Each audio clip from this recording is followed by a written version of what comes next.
Gabon, ce que nous sommes.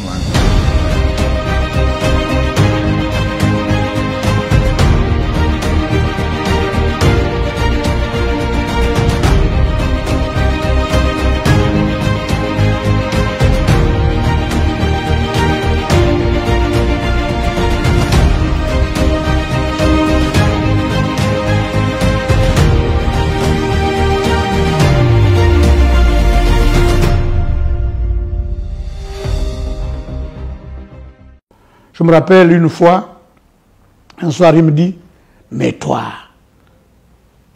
c'est quoi vos histoires de l'école là, c'est quoi?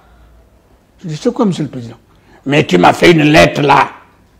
Tu sauras qu'une lettre administrative ne peut pas comporter une seule phrase. On ne t'a pas appris ça à l'université? Je me suis mis à rire. Non, on rigole pas, je suis sérieux. Et j'ai dû reprendre la lettre que je faisais pour lui. Quand j'ai mis plusieurs phrases, 2 ou 3, il a signé. Et puis quand il voit qu'il t'a touché, il a un sourire en coin, comme s'il voulait t'excuser. Écoutez, moi je peux parler de Omar Bongo pendant des heures, pendant des jours, même pendant des semaines. Parce que c'est quelqu'un qui m'a fait la grâce d'accepter que je l'appelle papa. Parce que quand vous appelez quelqu'un papa, devant Dieu, vous êtes son fils. Et il sait, là où il est, que je suis son fils. Que je suis celui qui est prêt à assumer les erreurs que nous avons faites ensemble. Je suis prêt à voir avec les jours d'aujourd'hui, avec mes yeux d'aujourd'hui, les erreurs que nos yeux d'hier n'ont pas vues. Je ne suis pas seul dans ce cas. Mais chacun de nous a son Omar Bongo. Tous ses collaborateurs, chacun de nous a gardé son Omar Bongo. Vous verrez là, sur mon bureau, non, enfin, de toute façon, ici, il n'y a que des photos d'Omar Bongo. Une photo qu'il m'a dédicacée quand j'étais directeur de son cabinet. Avec le temps, les écrits se sont effacés. Mais dans mon cœur, ces écrits demeurent. À toi, Louis Gaston Maïla, mon fils, en te souhaitant une heureuse évolution dans la vie. Bon Dieu, est-ce qu'il peut y avoir parole plus flatteur? Donc je crois que c'est un moment dur pour moi. C'est un moment aussi où je dois, à la vérité, affirmer que vienne en moi le souvenir du temps que nous avons passé ensemble.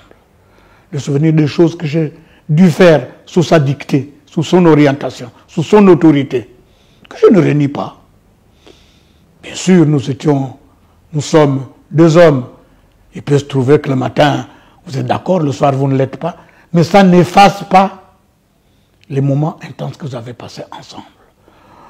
Je ne pense pas que quiconque me démentira pour dire qu'il a fait de son mieux. Et c'est pour ça que je vous disais que j'ai connu 3 Omar Bongo.